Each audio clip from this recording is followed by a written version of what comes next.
Good afternoon, ladies and gentlemen, and welcome to Mount Vernon's final Trivia Thursday. Now, as a special treat for all of you tonight, we are going to be giving away a family membership to Mount Vernon at the end of this game. Now, all you have to do to be registered to win is to make a comment during the game tonight, and at the end of the game, the winner will be announced. Now, one family membership will be given away. If you don't make multiple comments, you don't get multiple. Only one person gets a family membership. Now, you're here for our game, and as you see, we have 3 Washington experts to help us out, well, to play the game, but you at home also get to play along. Now, the way that you're going to be doing this is by going to menti.com. You see it scrolling across the bottom of your screen. You go to menti.com, and then you enter the code 595799, and then you will be able to pipe in with your choice as to who you think is right, and you'll be able to make comments and all sorts of fun things throughout the day. Now, welcome. My name is Dr. James Craik. I am your host for this evening. Now, ladies and gentlemen, joining me are our 3 Washington experts, our history hotshots for this week. Let us introduce them now. First off, ladies and gentlemen, we have Susan Scholver. Now, Susan, could you tell us a little bit about yourself, your qualifications as an expert, and what your favorite television show is? Oh, God. Well, first of all, you're assuming that I don't live in the 18th century and that I actually know what television is. But back to that later. I am in charge of Mount Vernon's Historic Preservation and Collections program, which in technical language means all the old stuff, except the books and manuscripts. Favorite television program? Well, mostly I watch old Law and Order reruns. Oh, so you're very interested in the law also. Excellent. Now, ladies and gentlemen, our second expert this evening is a new expert this week. It's not Kevin Butterfield anymore. Heavens no, heavens no. No, now we have Allison Wickens. Now, Allison, you are brand new, so no one has seen you before. So, Walter's here also. So, Allison, can you tell us why you are a Washington expert, and also what your favorite television show is? Well, let's see. I'm a Washington expert because I just have been reading since I found out I would be sitting in for Kevin for the last 2 hours on some good Washington content. So, that I think elevates me right up to the expert status of our fellow PhDs here in the room, and I am just looking forward to testing all of the crammed information that I did in the last 2 hours for today. That's my Washington expertise. Now, Allison, you're not just reading now. What is your position at Mount Vernon? Let us know, so they actually know you do have qualifications besides speed reading.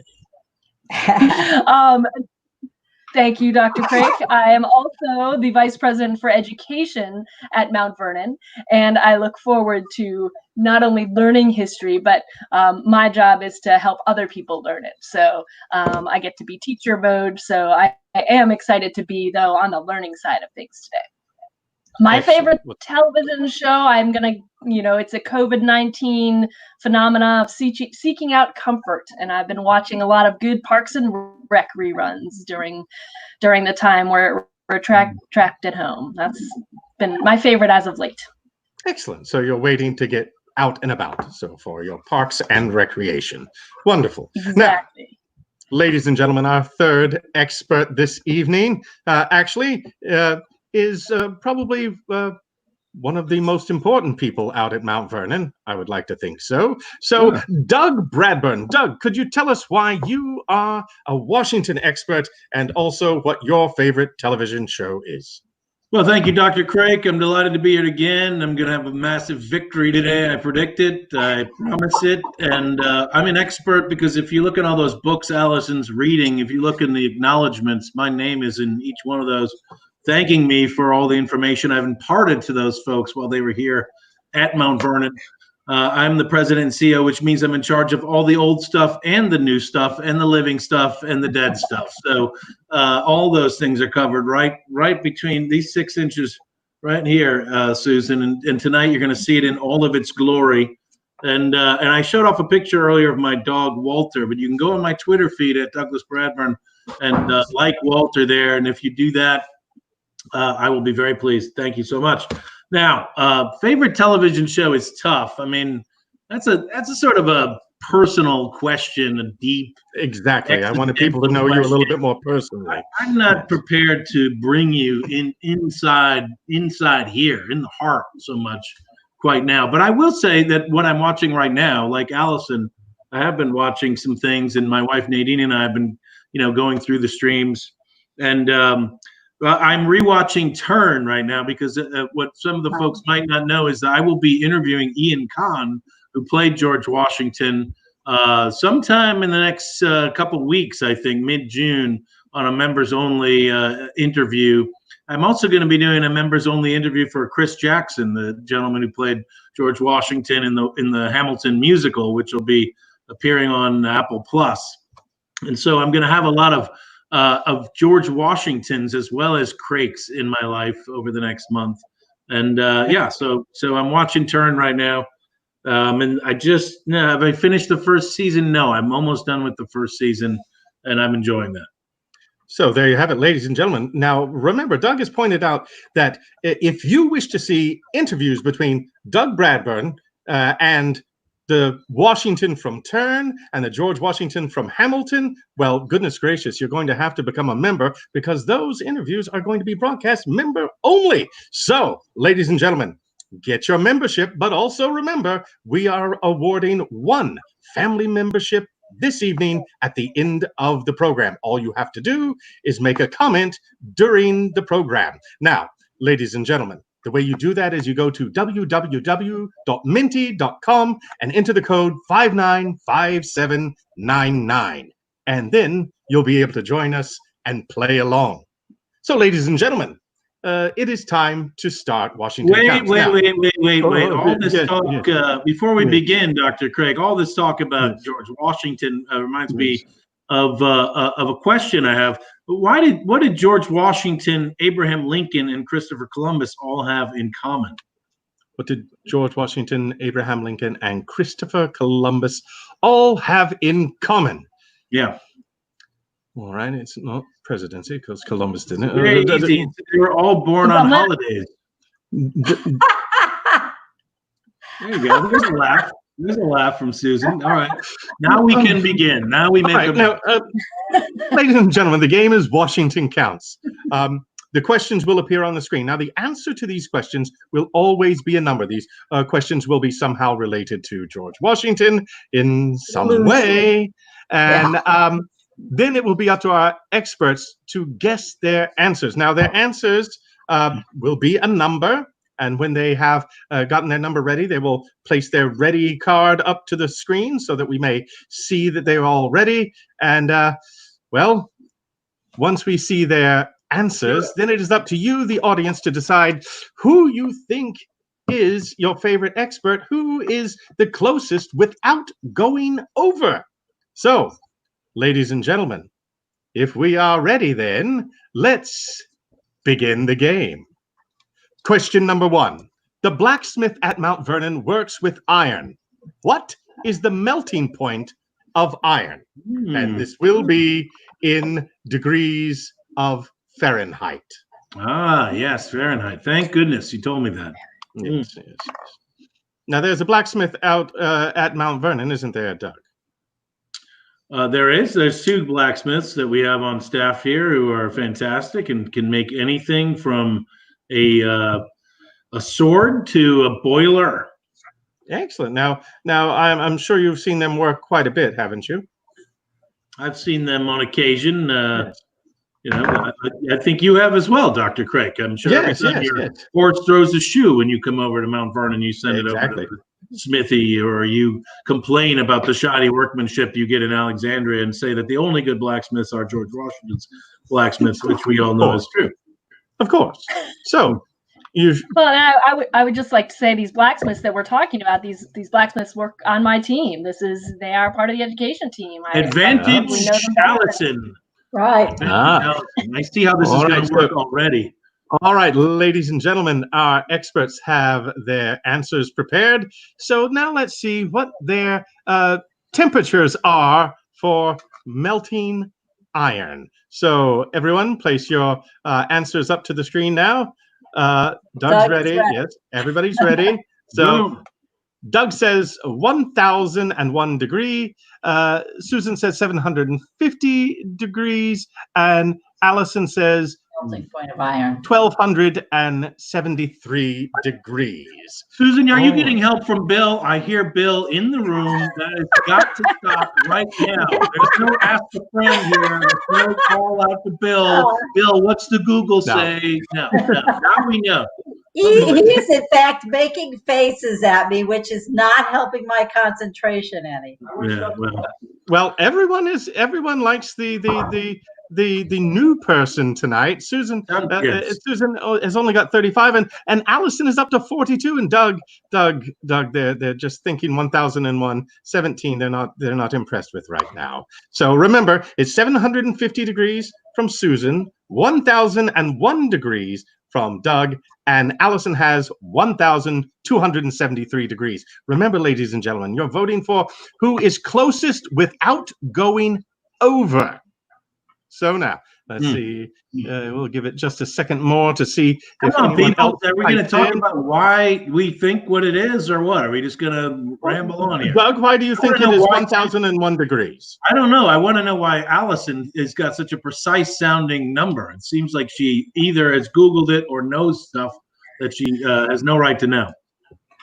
No, I have every right to know. Like I said, blacksmithing's in my department, so it's an area I feel very comfortable in estimating my knowledge in. And I when I bake things, I bake them in iron, and I set the oven to 500 degrees. That iron is not melting in those iron pots, so got to go higher than that. About that. Yes.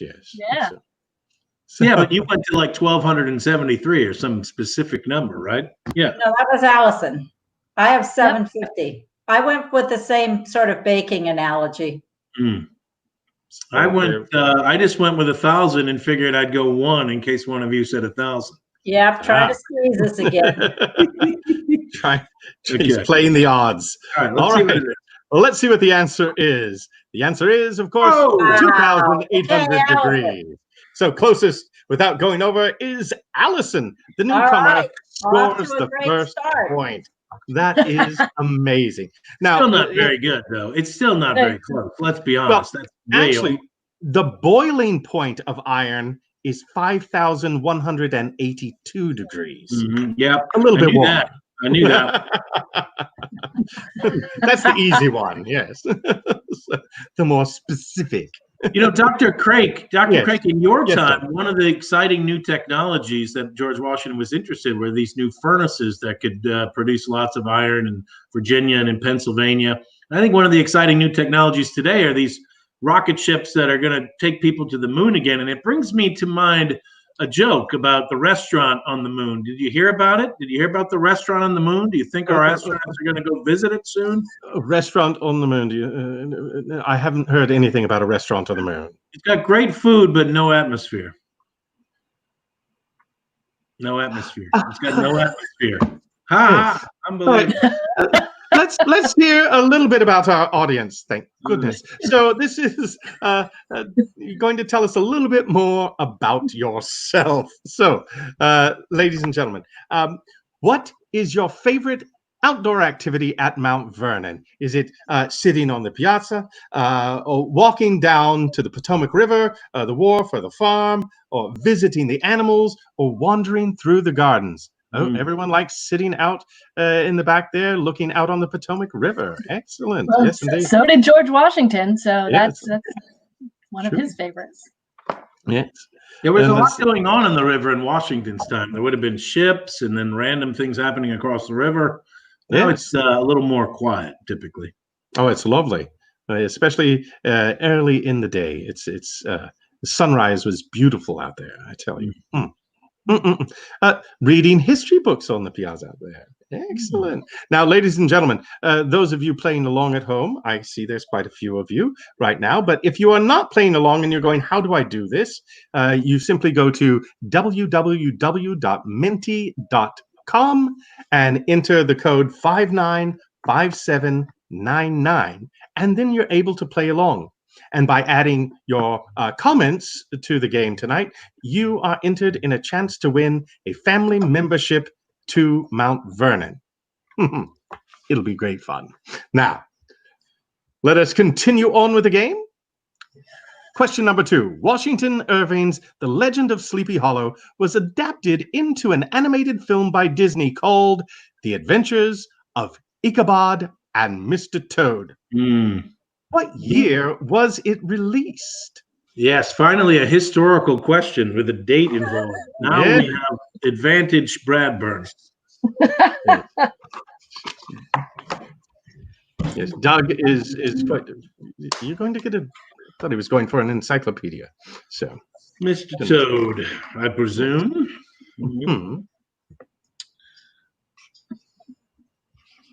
Yes. I'm going to go with 20th century on this. Yes. Well, it's a good century. I could pick a better century out of a hat, though. The 20th was a bit rough on humanity, although there was a lot of advances in standard of living and quality of life, but many deaths, many war deaths, many murders, millions and millions. So as far as we've come, we haven't come far enough. Has anyone seen The Adventures of Ichabod and Mr. Toad? I'm afraid not. Allison has. Allison, could you Only describe the because plot?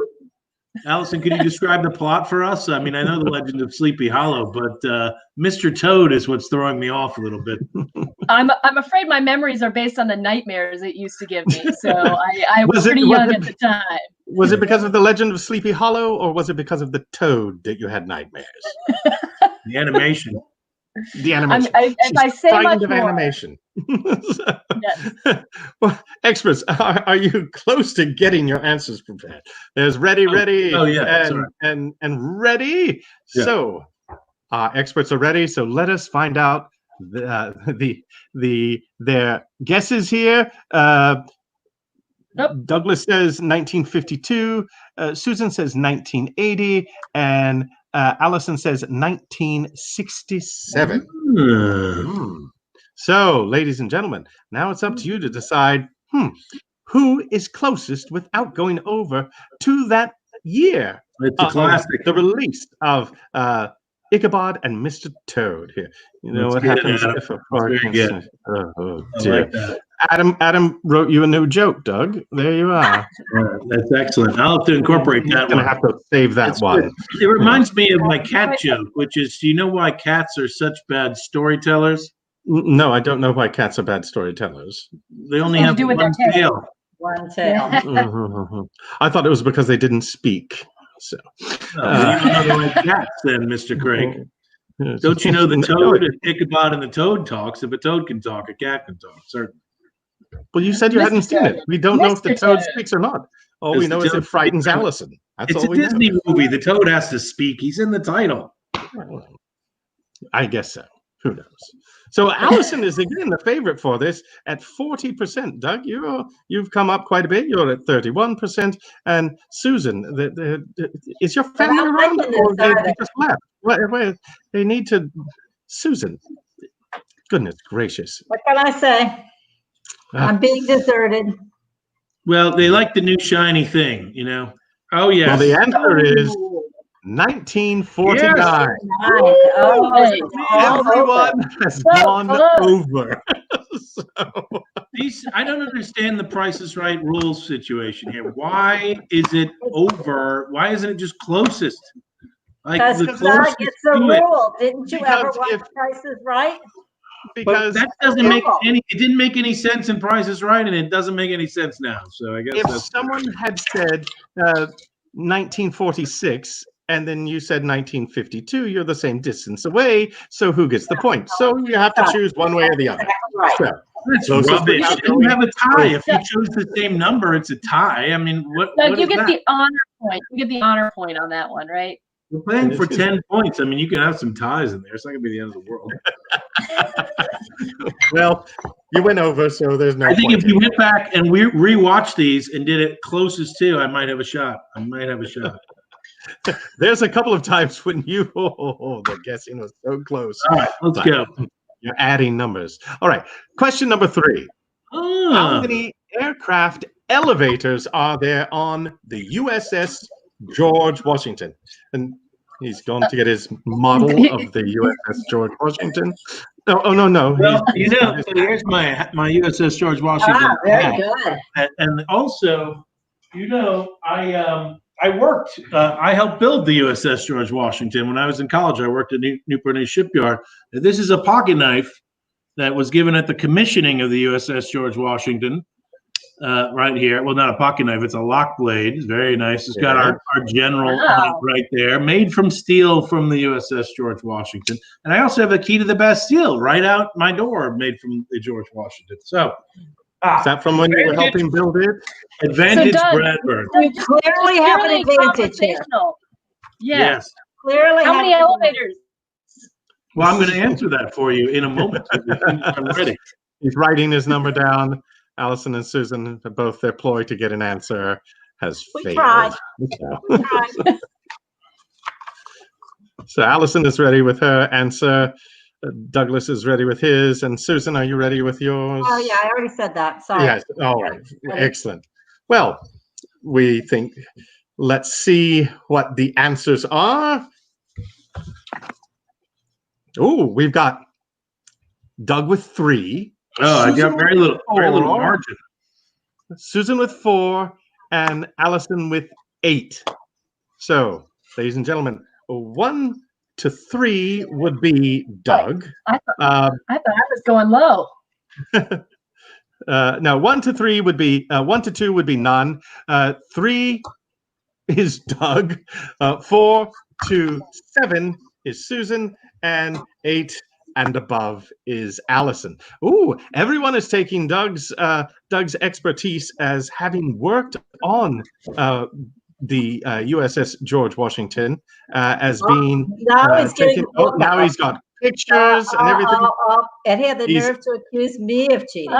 And that was enough to push him up to 45%. Here he is. He's got a book all about it. He's going through and reading now. Susan, you're doing respectably with 38%. Well, 37% now. Allison, no one thinks they're really big. Aircraft carriers are enormous. So are airplanes. How many airplanes can you fit in an elevator? I mean, come on. How many angels can you fit on the head of a pin?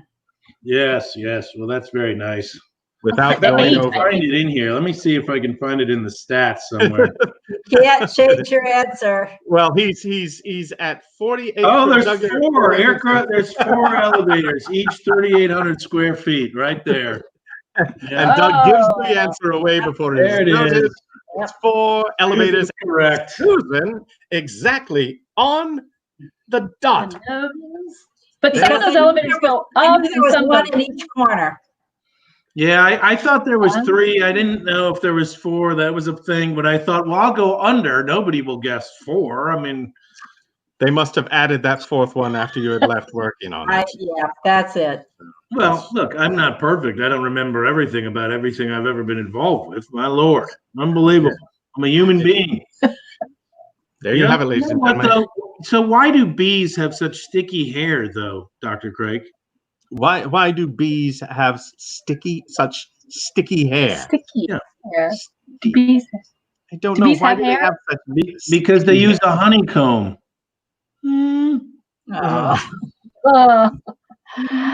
Okay, how did the knitter make a suit of armor? Oh dear. How in the world did they do that? I don't know. She used steel wool. It's good. It's good. Like my honeycomb one.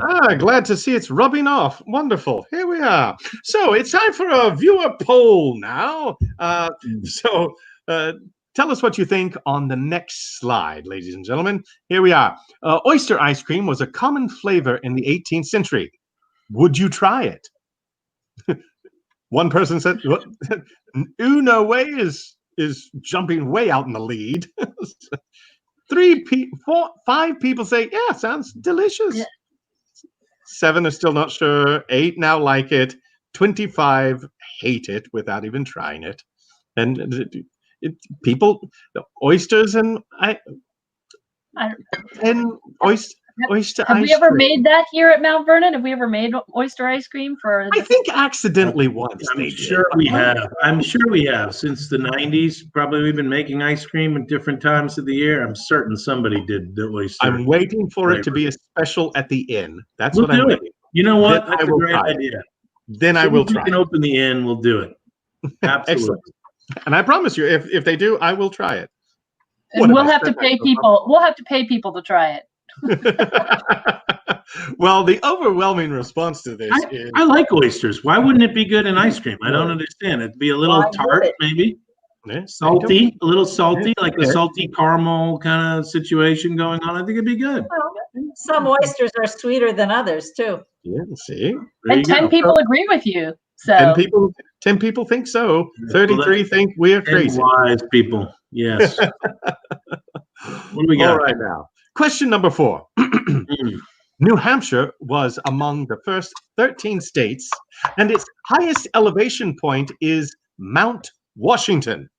How tall is the mountain? How tall is Mount Washington? Are we talking feet? Yes, in feet, please.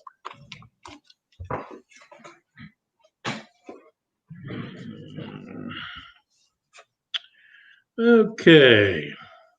Any experience climbing mountains, Doug?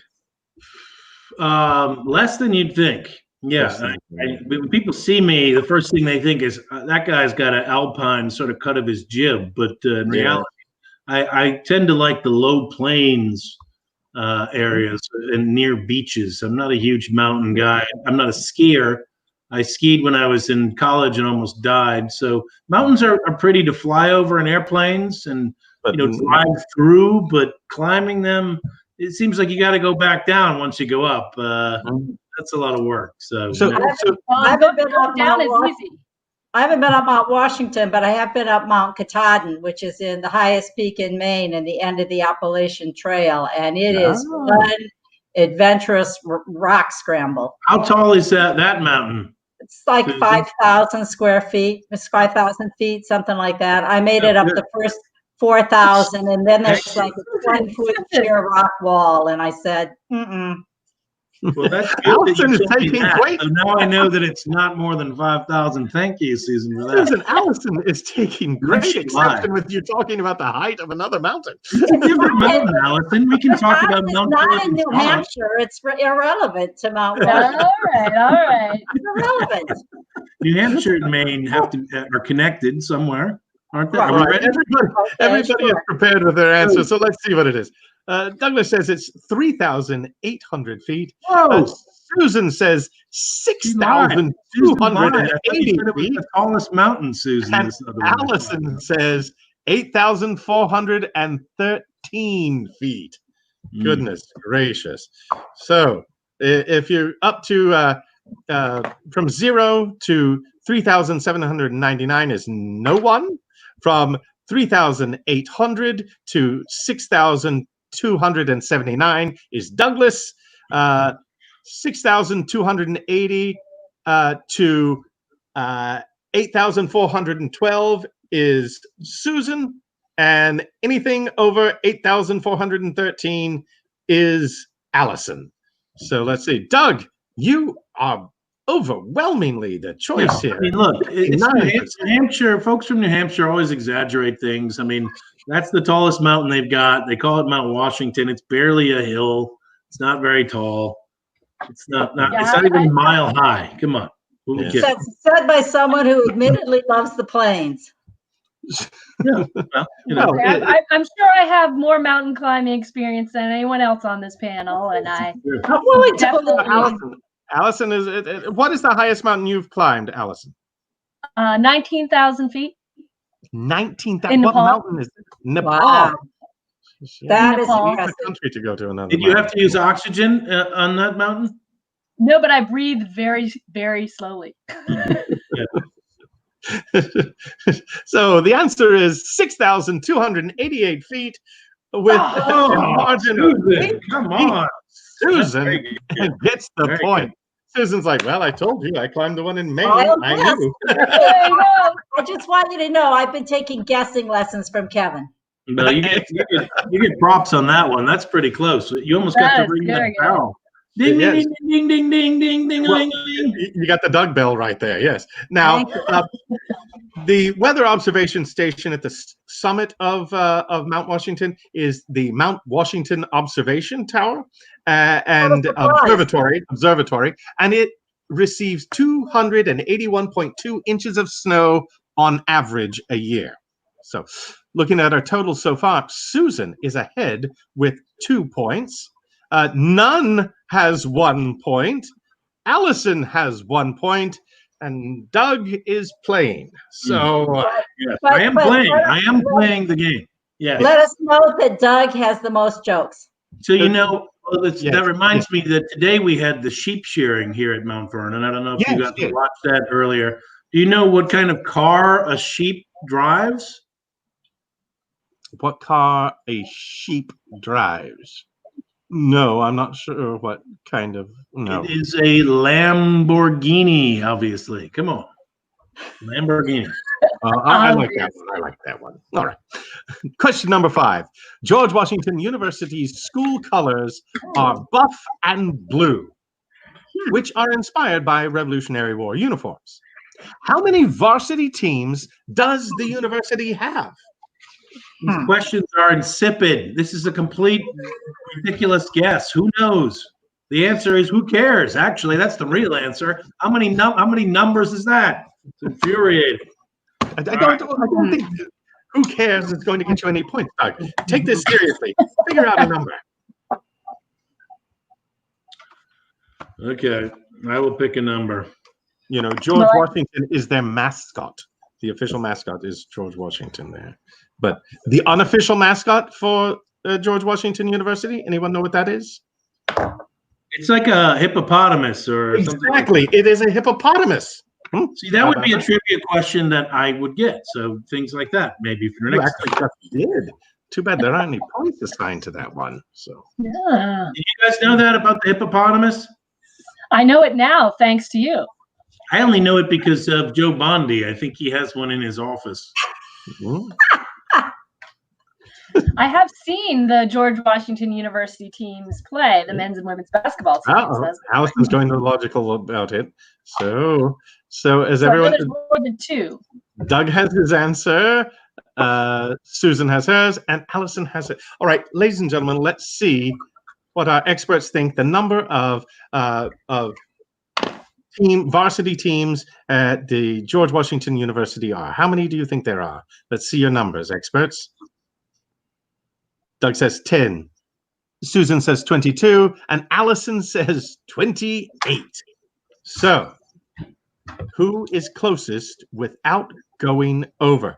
So, ladies and gentlemen, 0 to 9 is Doug. 10 to 21 is Doug. Susan is 22 to 27, and Allison is 28 and above. So, ladies and gentlemen, everyone believes Doug is closest with his 55%. The trick here, though, This is it. This is the victory. is that you got to remember they're men's and women's teams. That's right. So if you're just thinking about sports, you got to double it almost, except for maybe football. There's, you got each of those are different varsity sports. So that's why I went with the high end 28. I know my little D3 school had at least 20 teams. So. Well, So, did anyone do many, I'm sports at the sure. university? Be a place for people getting an education. I don't really see the point of having this varsity team sports situation happening. So I put 0 at first, but then I put a line in front of it, figuring 0. Is that another one of those trick cards? Ladies and gentlemen, the answer is 27. So, Susan gets the point. You still got the point, Susan, with 22, because Allison said 28. But I didn't tell. Okay. Wow. All right. Now, I just want to point out that's just because they didn't count the women's football team, which would have made it 28. There you go. Now we're at the halfway point, and so just want to remind everybody to make a comment to be registered for the drawing for the family membership to Mount Vernon. Question number 6. During high tide, how many gallons of water enter the tidal basin from the Potomac River each day? As you know, the Potomac River runs right out there in front of Mount Vernon. So how many indeed. At high tide, how many gallons of water enter the tidal basin from the Potomac River? Now, in gallon. In gallons, yeah. Yes. Okay, in gallons. Well, this one's easy. I know this one. Yes. So, yeah. Now, just to let you also know that water from the tidal basin is also used via a pumping system to maintain the water levels in the Lincoln Memorial reflecting pool. Yeah, that helps you. Fascinating. Wonderful. If you had said the reflecting pool by the Washington Monument, he might have been more interested. Well, because I think we had that question in one of our warm-up rounds, but I still don't remember the answer to it.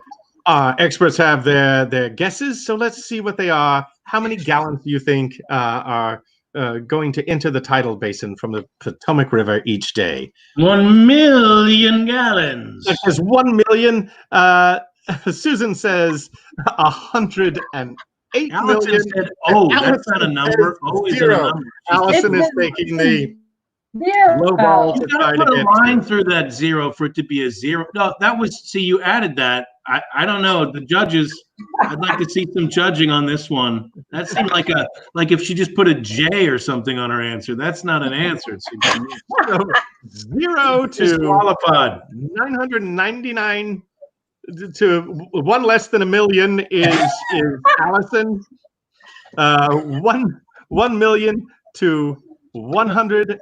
The big range. Whatever. 999. That's a lot of opportunity for Doug. Yeah, there's a lot of water somewhere or not. So I got 100 million chances. Come on, people. Man, I've been over every single question, so I just decided to go under. I think it's a trick question. It's there's a difference between going under and going completely under. Yeah, that's a cop out. That's 0. That is like the lame person in Price is Right. That's lame, Allison. That's not even trying. I mean, we could have just. Maybe the tidal basin doesn't actually affected by tides. Allison, we could have just had none say 0 all the time because they do actually. We could have just put a potted plant with your name in front of it. That's all we needed. Doug is keeping it up with being the one who the audience is agreeing with the most. Potted plant has 1 point. I'm just pointing out the potted plant has a point already. I know. That's what I'm saying. It's pathetic. Well, let's see who gets this point. 250 million gallons into the tidal basin. So, and a guess of 108 million, Susan gets the point again.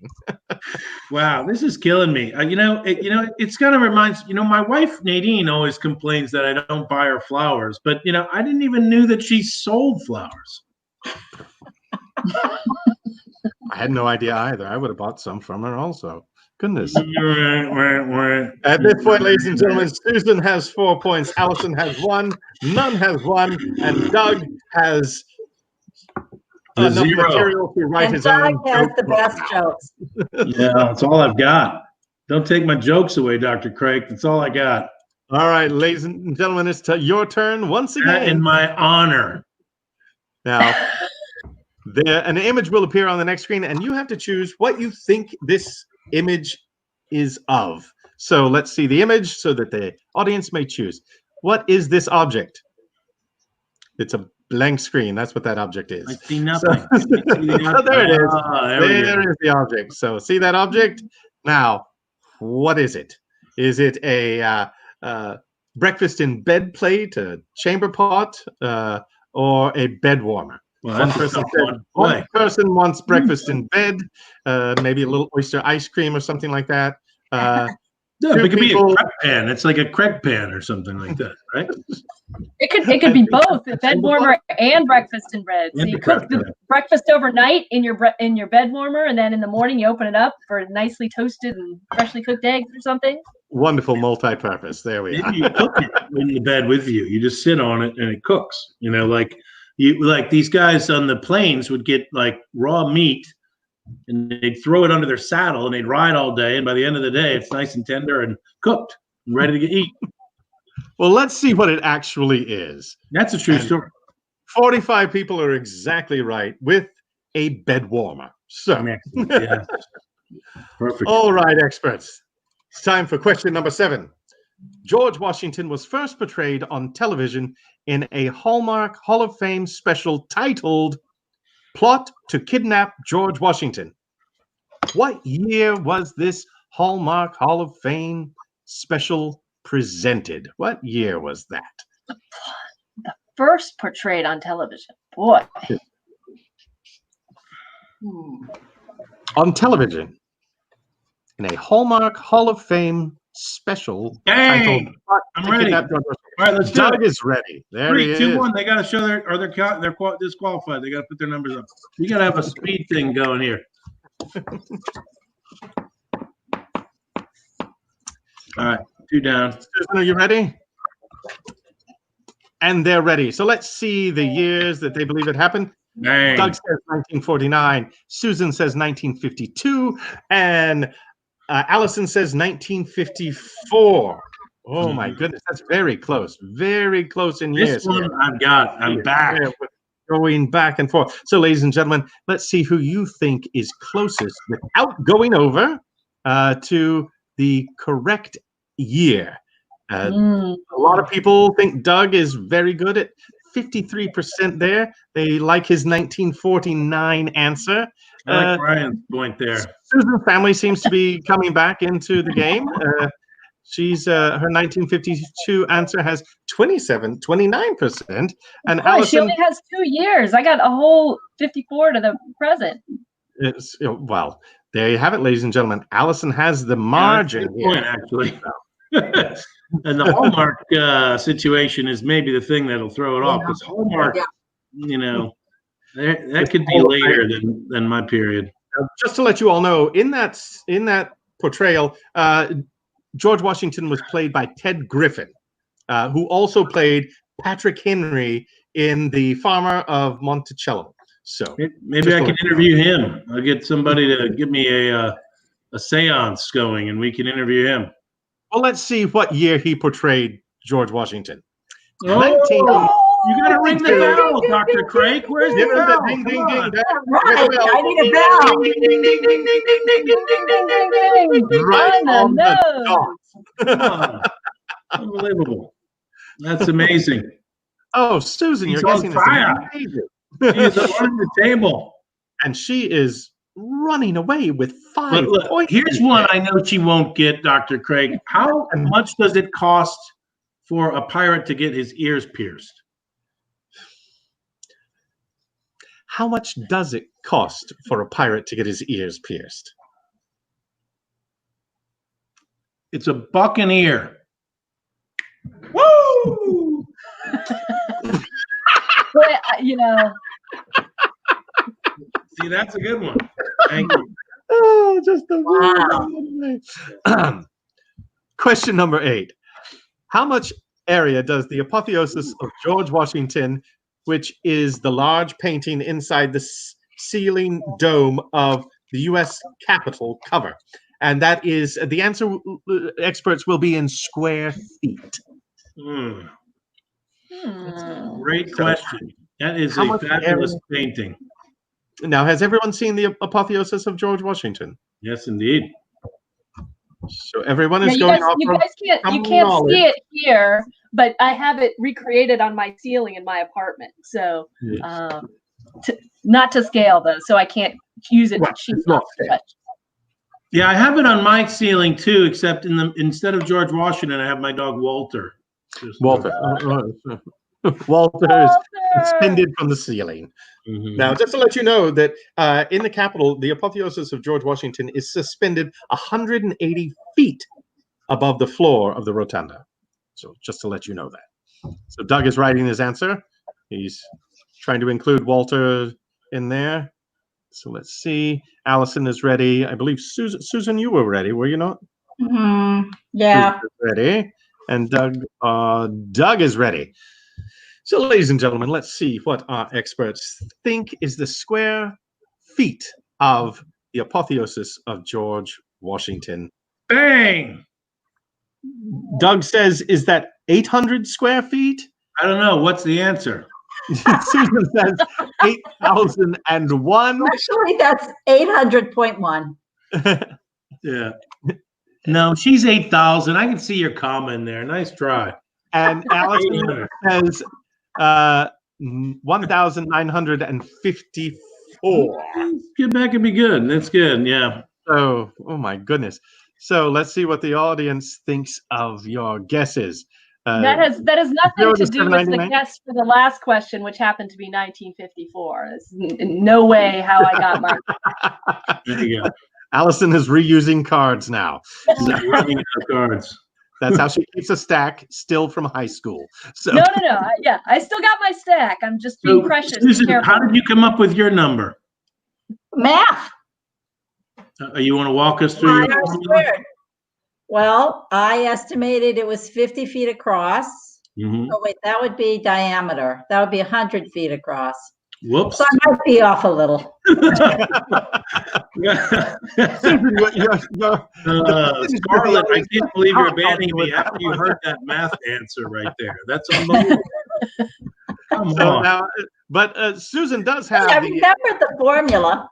Oh, Yes. yes. That's not me. 664. So So see, if I hadn't doubled the radius, I Yes, would. yeah. Yeah, right. Math would have pulled you through. You just forgot the essence of it. Whereas I appear my recycled card. The recycling pulled you through. recycling does help out. You see that now. Allison has gained a point for recycling. So You know, when George Washington ascended into heaven like that, he might have seen one of our astronauts going up there. You know what an astronaut's favorite part of the keyboard is? no, I don't know what an astronaut. Going back to space, backspace.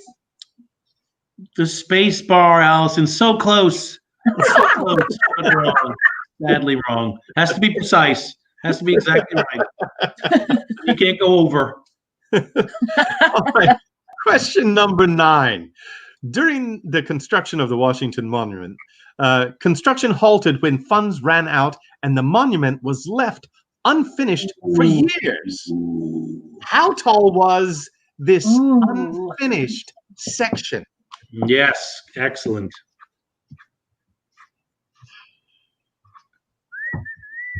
This one's easy. Come on, people. Now, it is, if you go to the Washington Monument, you'll also notice that the unfinished section is a different color than the rest of the monument. So those of you who have been to it, you might be able to guess how tall simply by remembering the different colors. Let's see. Susan is ready. Oh, Susan is very excited about that.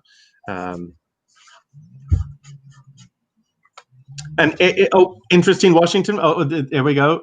There we are.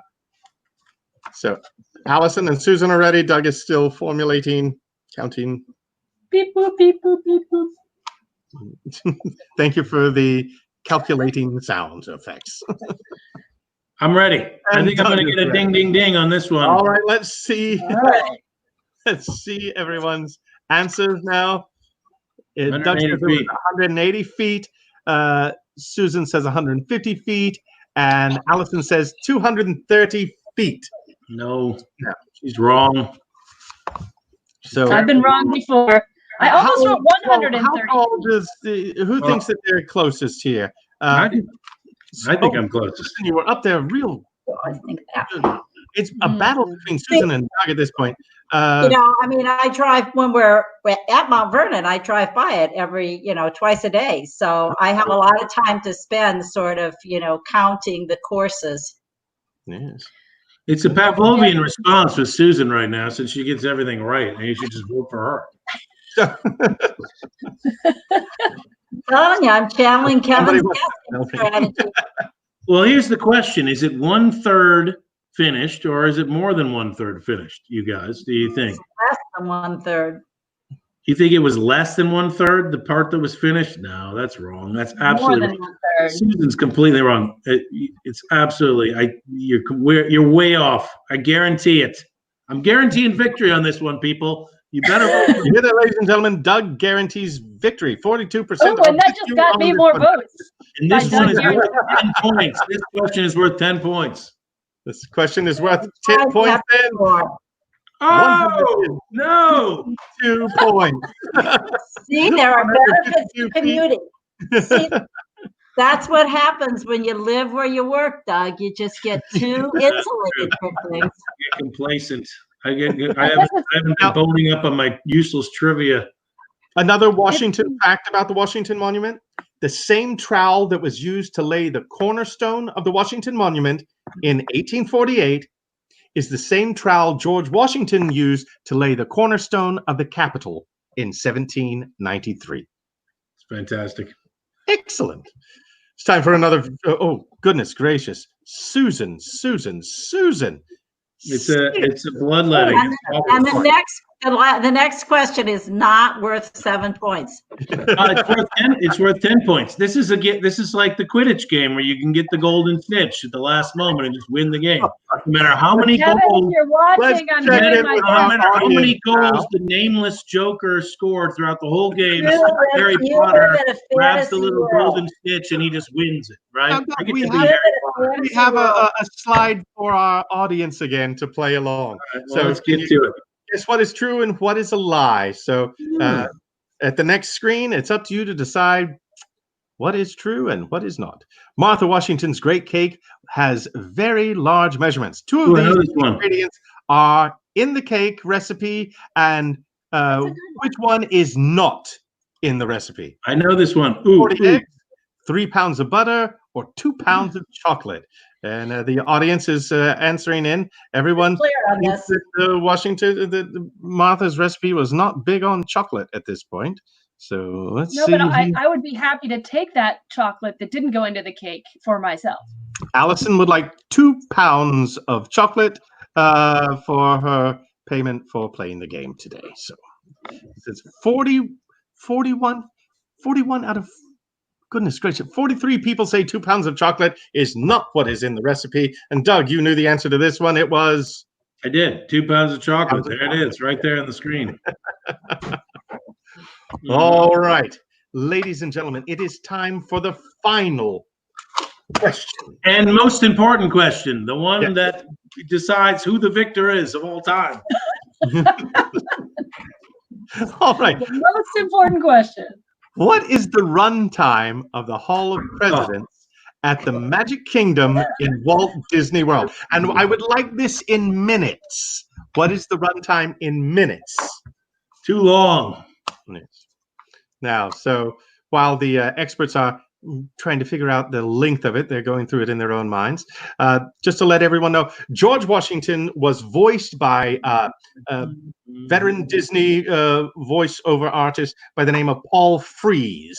Now, for those of you who are going, Paul Frees, I know that name. He was also the voice of Boris Badenoch in the Rocky and Bullwinkle Show, and the Burgermeister Meisterburger in Santa Claus is Coming to Town.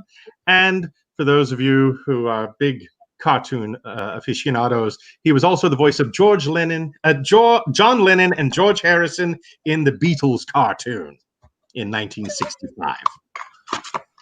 Thank you for that useless All right. information.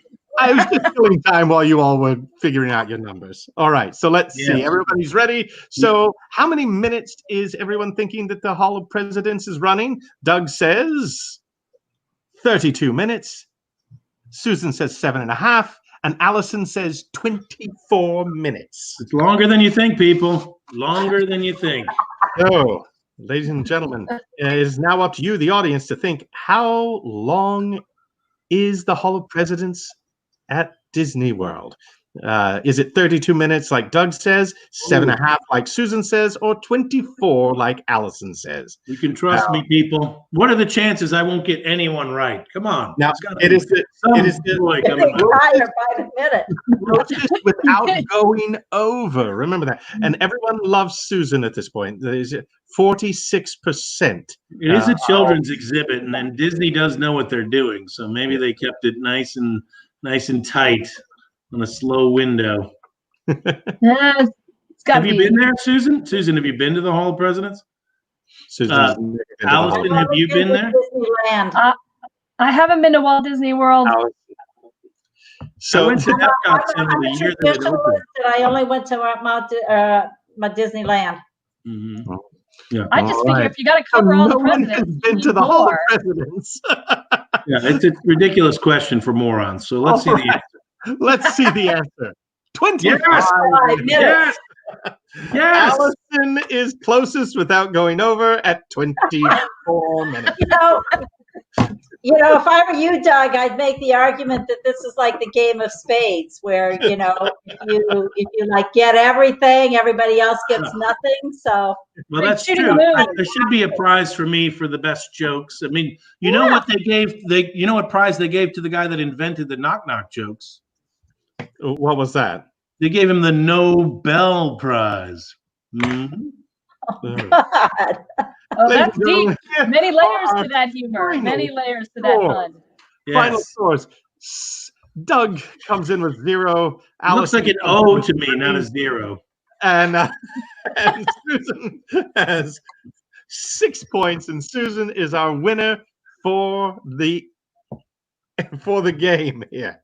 So, well, she's one of our winners for the game. So now, ladies and gentlemen, it is time to find out who won the family membership to Mount Vernon. Nope, this was me. In our giveaway. This is who was the person drawn to be the winner of the family membership, and that is Aisha Smith Parks.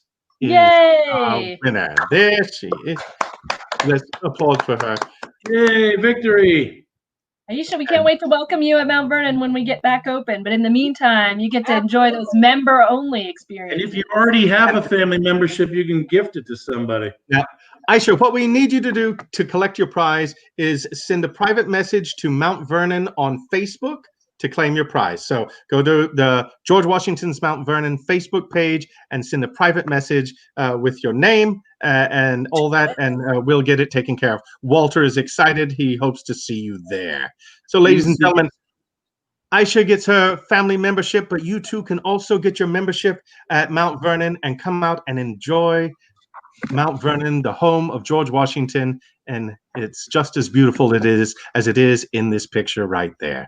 So, ladies and gentlemen, Dr. Craig, could you let us say something, or are you going to just I was talk? just getting ready to say, is there any final words?